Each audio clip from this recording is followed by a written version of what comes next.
Sudah menikah 10 tahun, saya sudah tidak memiliki rasa cinta. Ini masalahnya. Saya sudah tidak memiliki rasa cinta pada suami saya. Karena suami saya setiap nyelesain masalah selalu kasar, menghina, bentak, bahkan mukul.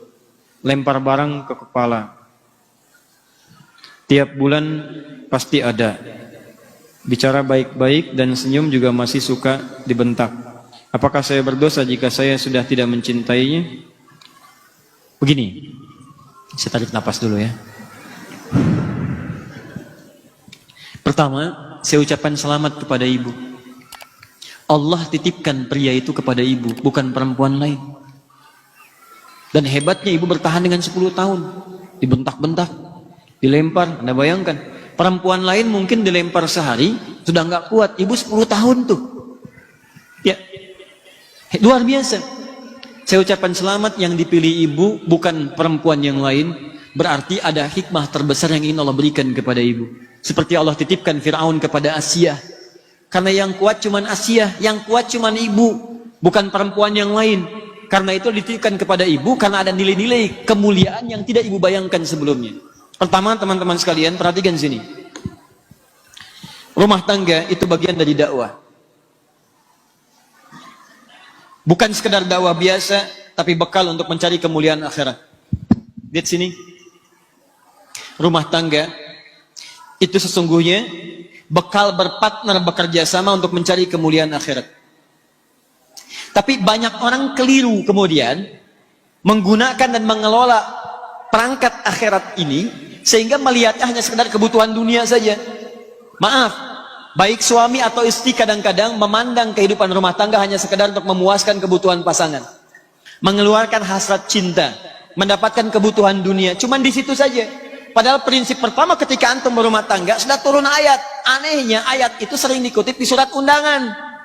Yang paling aneh, yang diundang suruh baca, yang ngundang nggak baca. Quran surah ke-30 ayat 21. Wa min ayatihi an khalaqalakum min anfusikum azwajan litaskunu ilaiha wa ja'ala bainakum mawaddatan wa rahmah inna fi dzalika laayatin liqaumin yatafakkarun. Kalimat pertamanya inna. Awas. Wa min ayatihi, ayat. Jamak dari kata ayat. Apa itu ayat? Ayat itu diantara tanda yang mendekatkan seseorang kepada Allah Subhanahu wa taala.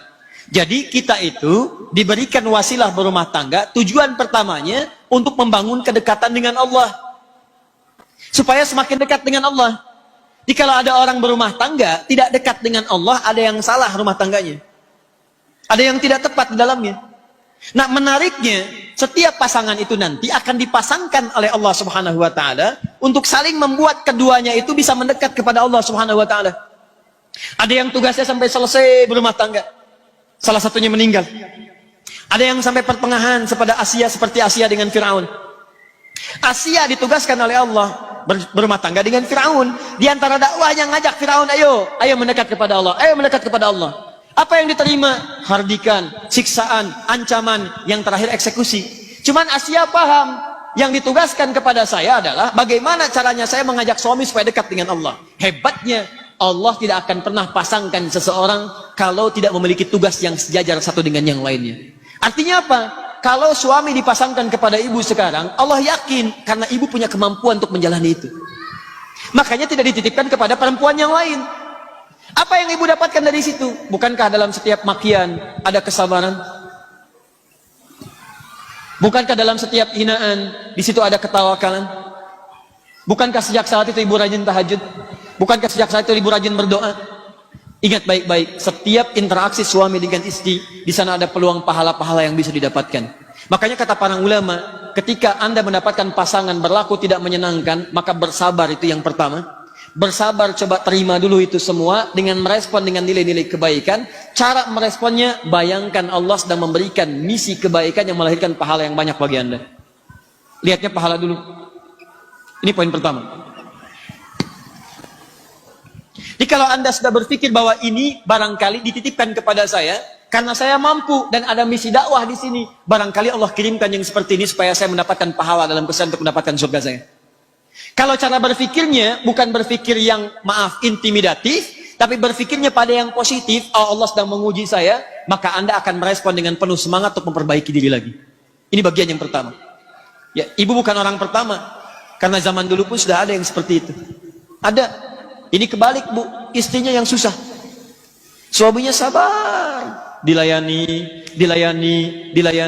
Ketika tetangganya mengadukan, ini kisah nyata. Ketika tetangganya mengadukan, kenapa engkau bertahan dengan perempuan seperti itu? Dia kan nggak baik.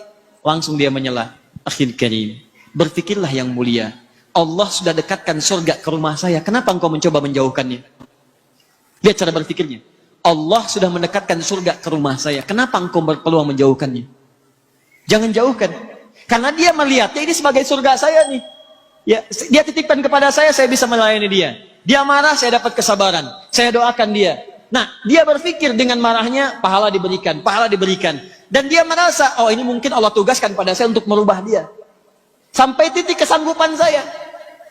Kalau sampai saya meninggal, berarti di situ akhir pengabdian saya.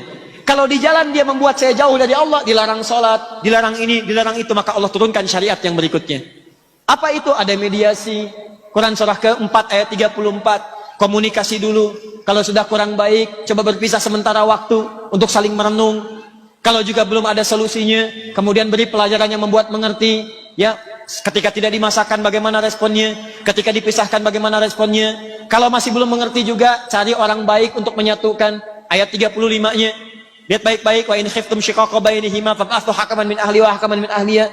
Kalau semua sudah ditempuh, Allah kasih jalan keluar. Tugas kamu selesai sampai di sini, ya silahkan kerjakan, tingkatkan ibadah yang lain. Mungkin suami kamu akan mendapatkan pencerahan dari yang lain. Semua jalannya ada. Tapi jalan yang pertama, jangan pernah berpikir untuk berpisah dahulu. Cara berpikirnya adalah, mungkin bukan cinta yang Allah tugaskan kepada saya, tapi surga yang sedang Allah turunkan kepada saya. Kalau cara berpikirnya begitu, nyaman. Ada yang ditukar, Bu, suaminya, maaf ya, dibanding saya, wah, masih ganteng tengkuis tuh lah pokoknya. Ya. Istrinya cantik luar biasa, dibanding ibu masih cantik dia. Anda kebayang nggak? Jadi suaminya cantik luar biasa, cantik indah. Istrinya cantik. Gara-gara antum sih kenal Firaun. Ya. Istrinya cantik luar biasa, cantik, elok, indah. Kalau ditatap wajah tidak berpaling, mata tidak berkedip. Suaminya dibanding saya masih ganteng tengkuis tuh. Ya nggak usah pada diri sendiri, pokoknya jauh lah pokoknya. Anda tahu apa yang terjadi teman-teman? Tiba-tiba suaminya bertemu dengan istri sudah dandan tuh. Lihat cara berkehidupannya. Dia layani sepenuh hatinya, baik. Begitu melihat, bengong begini. Tiba-tiba istrinya berkata, sayang, kamu kenapa? Ya zauji madzabik. Kamu kenapa? Kata suaminya, aku bersyukur Allah titipkan perempuan secantik engkau dalam kehidupanku. Sehingga aku tak mampu berpaling darimu. Masya Allah. Kata istrinya, sayang, kita berdua akan ke surga. Kita berdua akan ke surga. Suaminya bingung. Kata suaminya, kok bisa? Kata istrinya, kamu bersyukur dengan titipan Allah aku padamu, aku bersabar dengan titipan Allah kamu kepadaku. Tuh.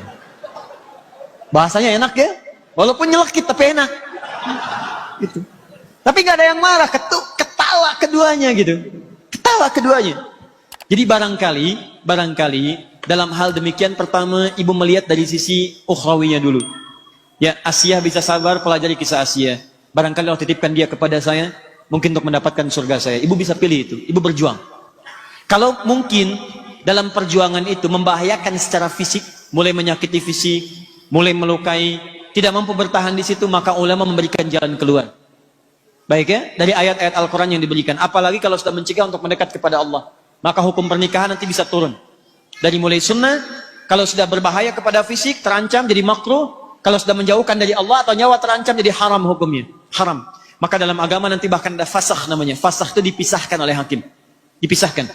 Ya, supaya mendapatkan kenyamanan tersendiri. Tapi di balik itu semua, sempurnakan dulu perjuangan ibu kepada Allah, sehingga nanti ketika ibu disoal di hari kiamat nanti, kenapa kamu begini? Ibu bisa menjawab, ya Allah, aku telah sabar menerima titipan darimu dengan perjuangan yang telah aku maksimalkan.